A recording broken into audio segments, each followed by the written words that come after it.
Hey aviators, I'm Sean and welcome to the first of what I hope is many aviation flight simulator videos here at Boosted Media. I am just thrilled to be joining the team and I hope I can at least maintain that same high bar that Will has set in providing you content for years. The goal here, it's pretty simple. Provide you with everything you need to know to make that decision to either buy or at least have a gateway into the wonderful world that is virtual aviation. And that's where we're going to start. You've probably seen these two before. It's the MOZA MTP and MTLP expansion panel. They've been out in the market a little while and I'm keen to see how they're going and how they stack up against what's already out there in the market. If you are in that market for purchasing a throttle, well, can you really have this guy without spending just a little bit more and getting this too? Let's find out.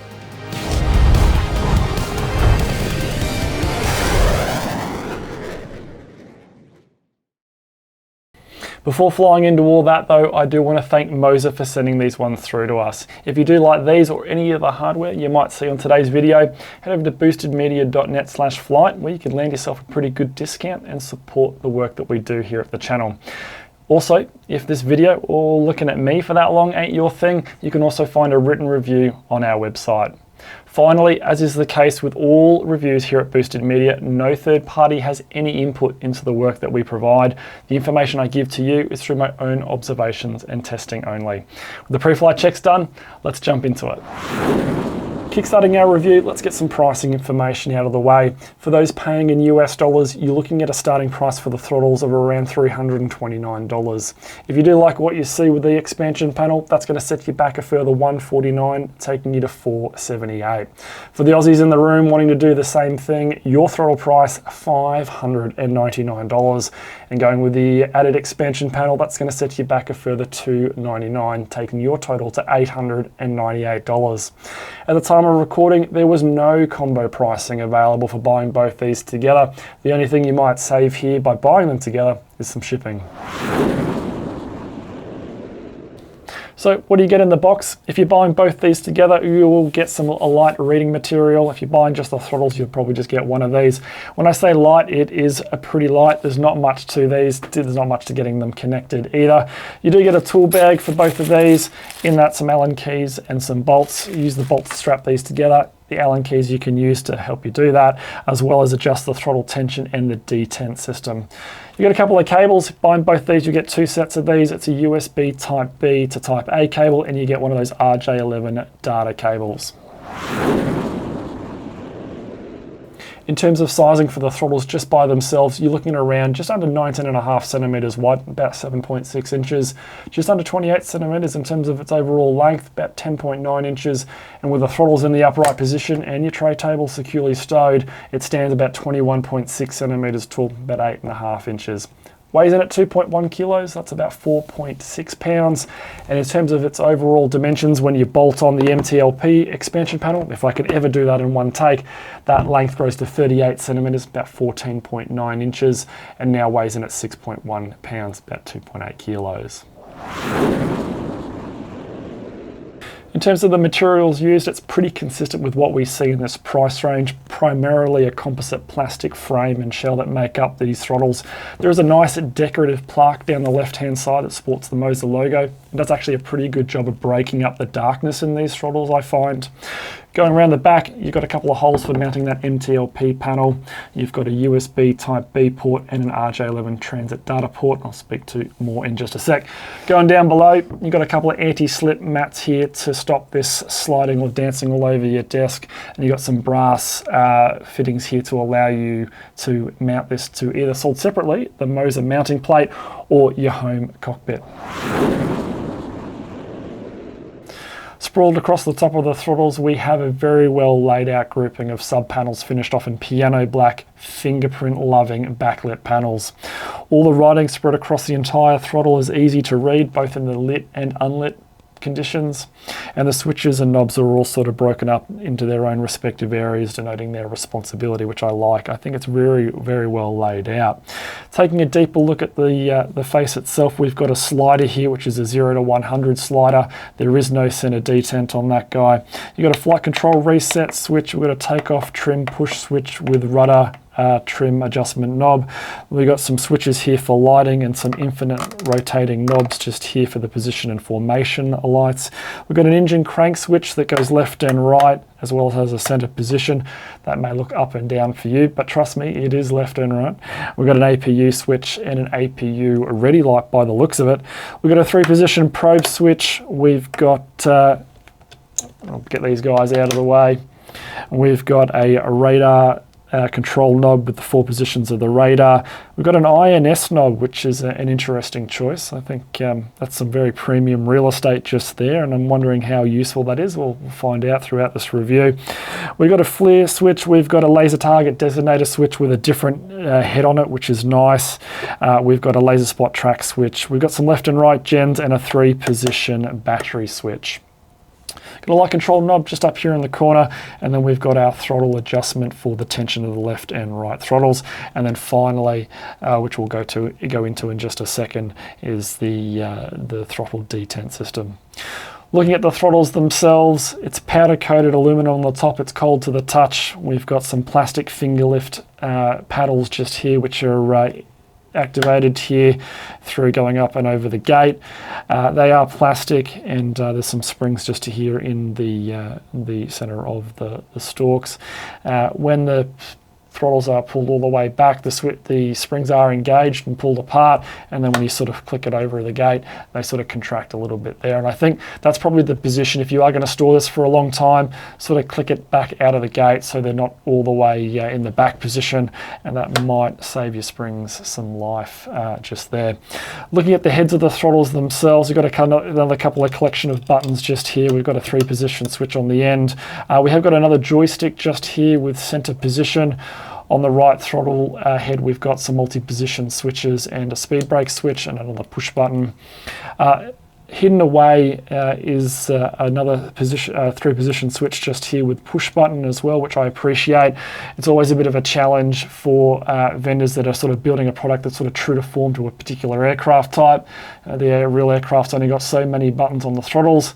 For some reason, us virtual aviators, we always need a couple more, whether it be for SRS or resetting your head position, disc or something like that. So I always appreciate vendors putting in little sort of just out of the way buttons and switches that we can get to that don't detract too much from the visuals of trying to keep the true representation of the airplane. So yeah, I do like that. On the other side of the throttles just here, it is a bit more of a laid back, quiet situation, with the only thing we've sort of got here is the locking mechanism to lock the throttles together or separate them.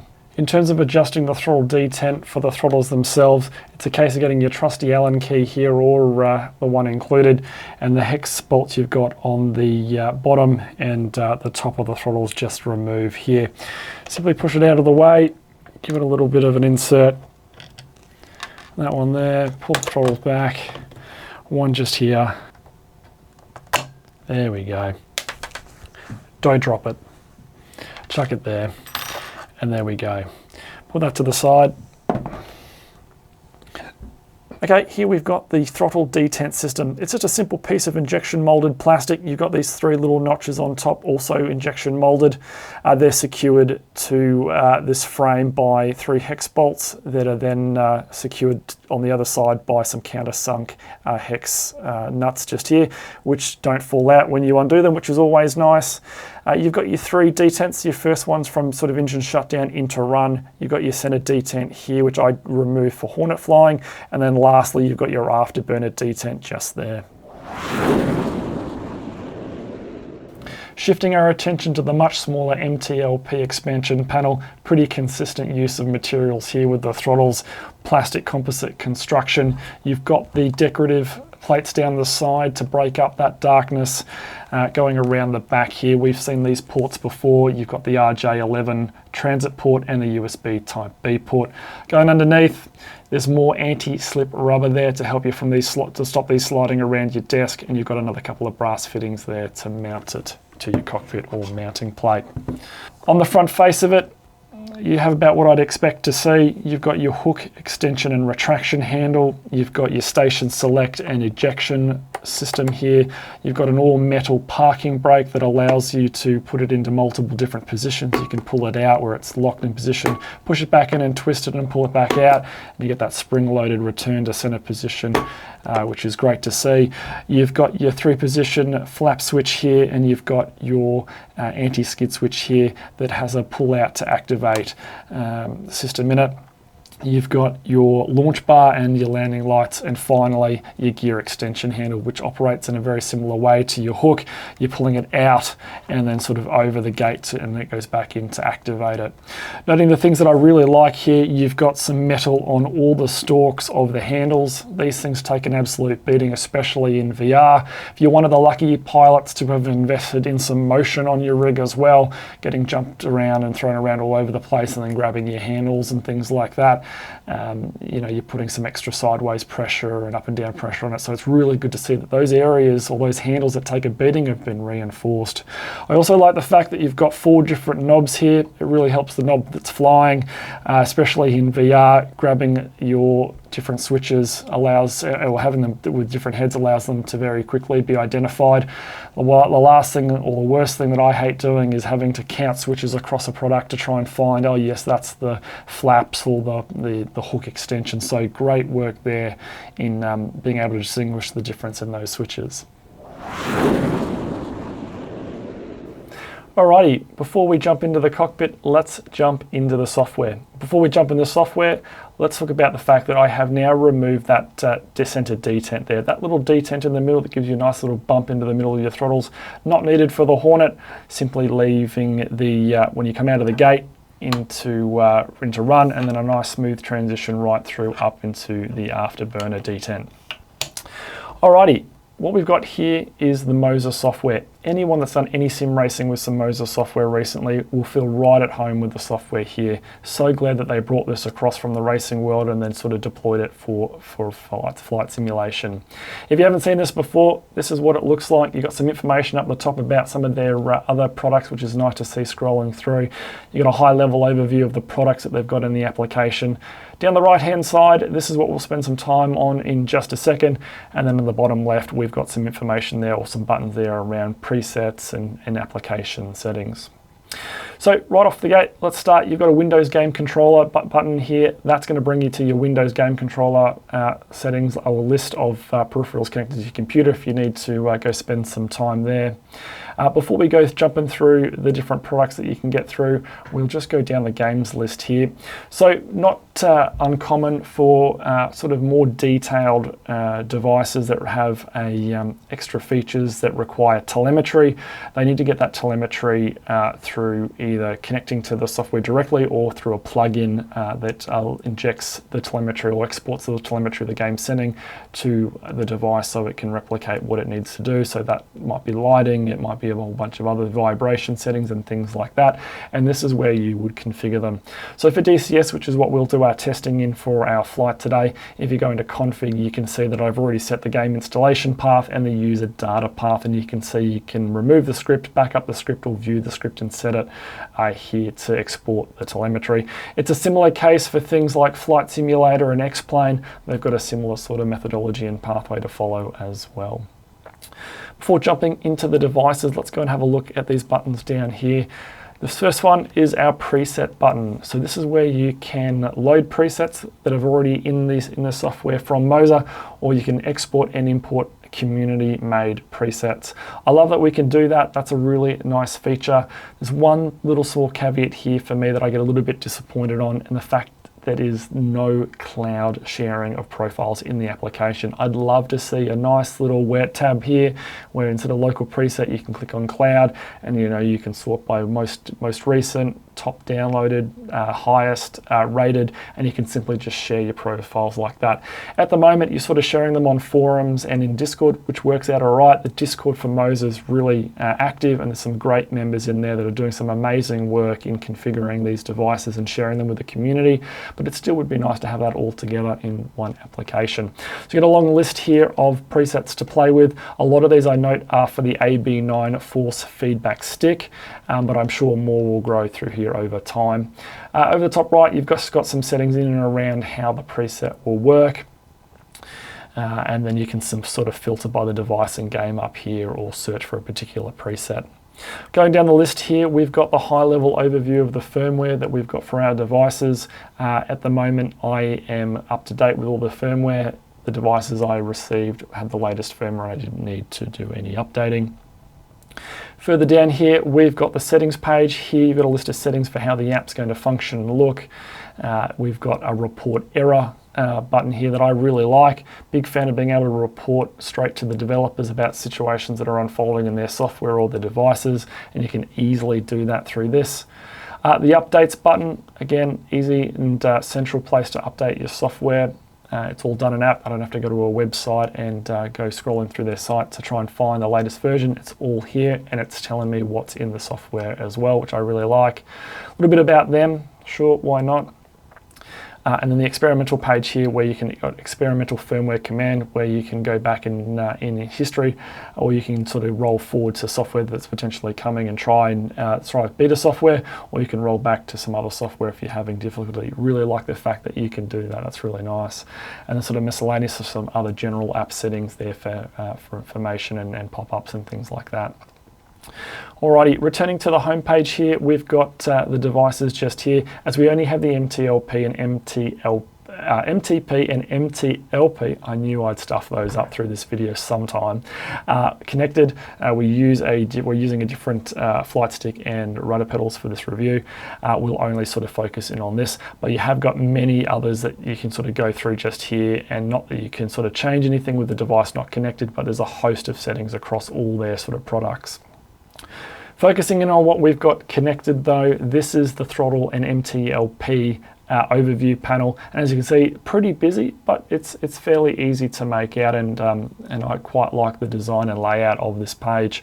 Going top left, you got some throttle panel settings, so you've got your force feedback effects here, so there are inbuilt vibration motors to the throttles that can replicate or give you some vibrations for what's going on in the particular aeroplane that you're flying. Noting that there looks to be a little bit of a translation issue just there, but you've got a couple of different effects that you can turn on for the aeroplane, so stall, the gear motion, flaps, and moving into propellers, you can do the same thing for propellers and jet engine vibration. You know, where's the afterburner RPM threshold and the overall coefficient of the vibration across all these different ones as well.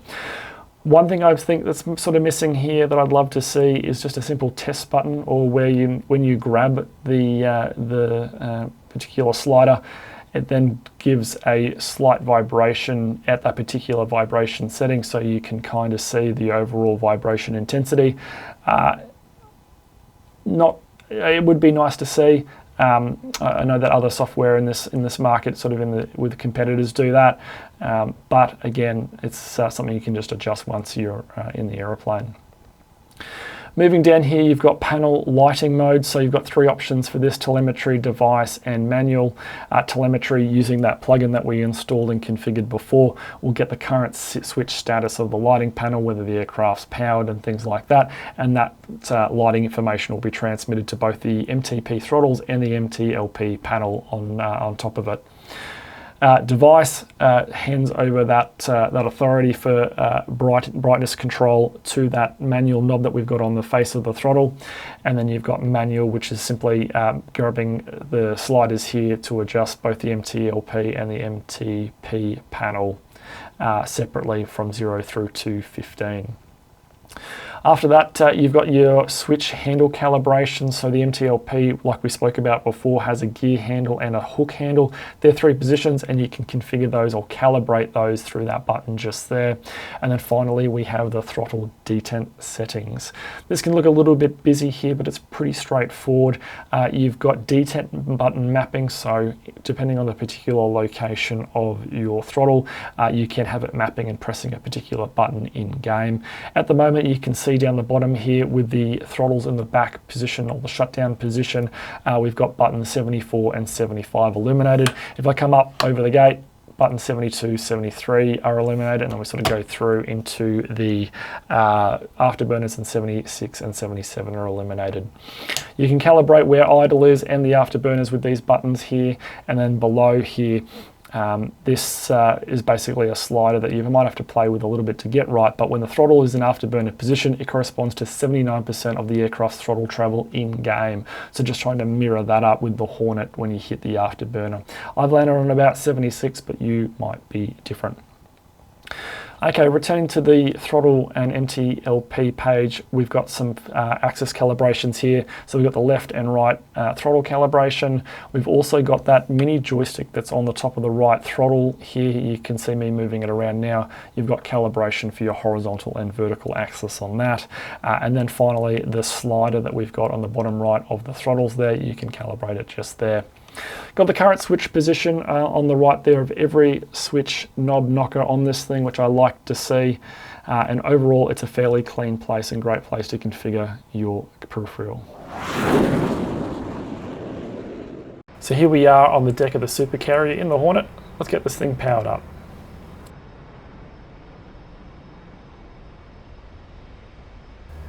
The battery switch on, the APU switch now coming on.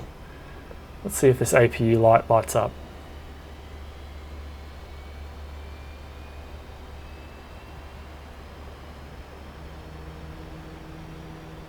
Fantastic, there you go. Noting to have that work, you do need the MOZA software running in the background. Now it's time for engine start. Let's crank that left engine and get it rolling. Clicking the throttle over the gate into that run position is nice and smooth, and that engine comes to life.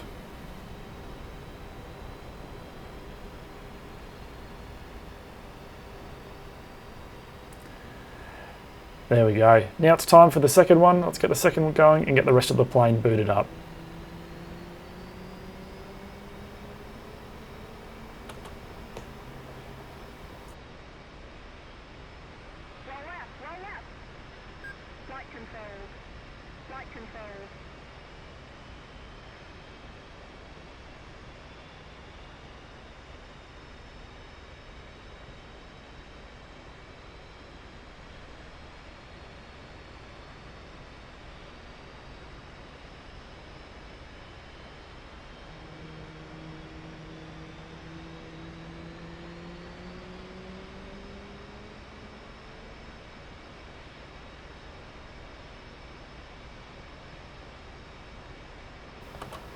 With both engines started, let's get the APU shut down and get the radar to standby and the INS aligning to CV.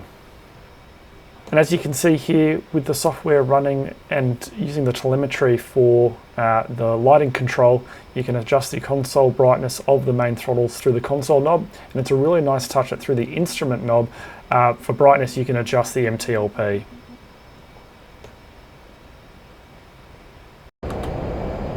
Okay, it's time for blast off, and we're away. Okay, back to mill power. Gear up by pulling the gear handle out and up, and that light up through the transit's a really nice feature as well. Flaps up, and it wouldn't be one of my departures without a customary barrel roll. And we're up and away.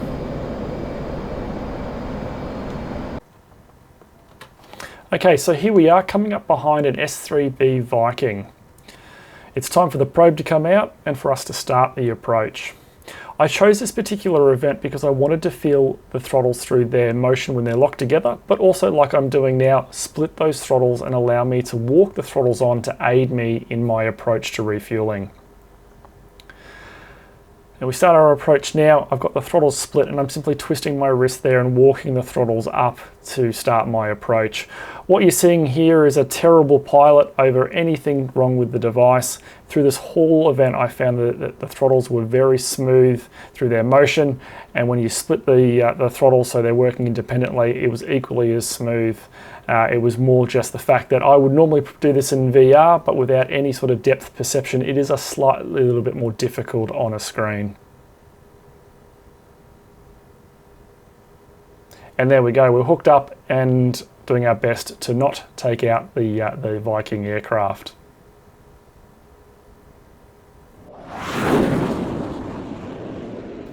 Now that we're out of the sim, let me introduce you to a competitor in this space. This guy on my left here is the WinWing Orion 2 throttle in a very similar configuration to MOZA's MTP, although this has the Striker Ace EX2 with finger lift handles on it. If you are after the Hornet-inspired version of these hot throttle grips from WinWing, you're after the Navy Ace throttle grips. We've also got WinWing's version of the MTLP panel, which is the PTO2. In terms of pricing around this, it is a little bit more for US customers or those paying in US dollars, rounding out at about $539. For the Aussies, it is a little bit cheaper. $832 gives you the combined package. But if we do park aside the PTO from WinWing and the MTLP expansion for just a minute, if we focus in on just the throttles by themselves, you can quickly see the difference in design choices here. While both these devices roughly have the same amount of knobs and switches, yes, you get an extra slider here on the WinWing. WinWing give you a wider range of coverage in terms of the systems you might see during a combat mission. The MOZA does a pretty good job of covering off the basics. Yeah, you've got a whole bunch of power switches, you've got some laser target and designating switches, that INS knob, your radar knob, your probe, and some lighting switches and things like that. WinWing take a different approach, giving you a bunch of switches for all those extremities that you might use during flight. So you've got your launch bar, you've got your hook, you've got your wing folding switch there for your carrier operations, your landing gear, you got a cheeky park brake there, and your flap switch.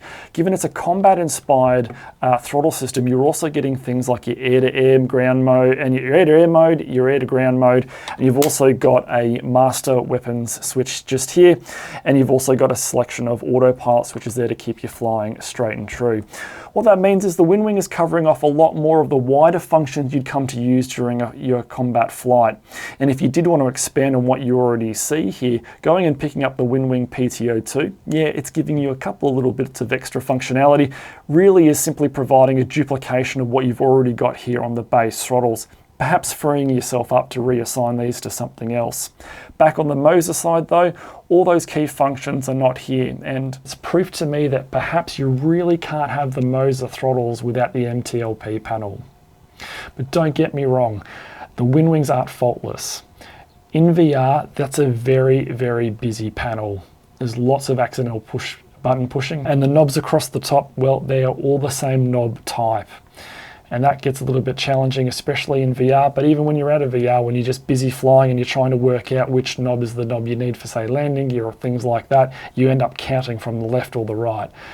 It didn't take me long before I was 3D printing replacement knobs for that. Yeah, that problem is something that I hope that they fix in other versions of the throttles from WinWing. Also, in my other written reviews, I've spoken many times about the software from WinWing. It's functional, but I wouldn't necessarily call it pretty. And lastly, the sliders with this particular throttle, yes, there's two of them, but they stand so tall, I swear they're going to need clearance into controlled airspace.